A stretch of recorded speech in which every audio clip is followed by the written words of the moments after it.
ಪ್ರದೇಶದ ಅಯೋಧ್ಯೆಯಲ್ಲಿರುವ ರಾಮ ಮಂದಿರದ ಪ್ರಧಾನ ಅರ್ಚಕರಾದ ಆಚಾರ್ಯ ಸತ್ಯೇಂದ್ರ ದಾಸ್ ನಿಧನರಾಗಿದ್ದಾರೆ. ಮೆದುಳಿನಲ್ಲಿ ರಕ್ತಸ್ರಾವ ಉಂಟಾಗಿದ್ದ ಹಿನ್ನೆಲೆಯಲ್ಲಿ ಅವರನ್ನು ಲಕ್ನೋದ ಪಿಜಿಐನಲ್ಲಿ ಚಿಕಿತ್ಸೆ ನೀಡಲಾಗುತ್ತಿದ್ದು, ಫೆಬ್ರವರಿ 3ರಂದು ಪಾರ್ಶ್ವವಾಯುವಿಗೆ ಒಳಗಾಗಿದ್ದ ನಂತರ ಅವರನ್ನು ಗಂಭೀರ ಸ್ಥಿತಿಯಲ್ಲಿ ನರವಿಜ್ಞಾನ ವಾರ್ಡ್ನ HDUಗೆ ದಾಖಲಿಸಲಾಗಿತ್ತು. ಆಚಾರ್ಯ ಸತ್ಯೇಂದ್ರ ದಾಸ್ ತಮ್ಮ 85ನೇ ವಯಸ್ಸಿನಲ್ಲಿ ಕೊನೆಯುಸಿರೆಳೆದಿದ್ದಾರೆ. ಸತ್ಯೇಂದ್ರ ದಾಸ್ ಅವರು ಪಾರ್ಶ್ವವಾಯುವಿನಿಂದ ಬಳಲುತ್ತಿದ್ದರು.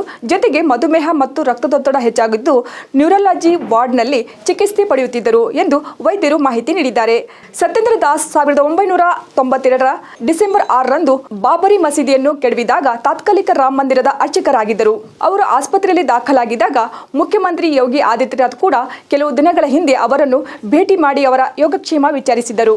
ಸತ್ಯೇಂದ್ರ ದಾಸ್ ಅವರ ನಿಧನಕ್ಕೆ ಶೋಕ ವ್ಯಕ್ತವಾಗಿದೆ. ಆಚಾರ್ಯ ಸತ್ಯೇಂದ್ರ ದಾಸ್ ಅವರ ನಿಧನವನ್ನು ರಾಮ ಮಂದಿರ ಟ್ರಸ್ಟ್ ದೃಢಪಡಿಸಿದೆ. ಅವರು 1993ರಿಂದ ರಾಮನನ್ನು ಪೂಜಿಸುತ್ತಿದ್ದರು.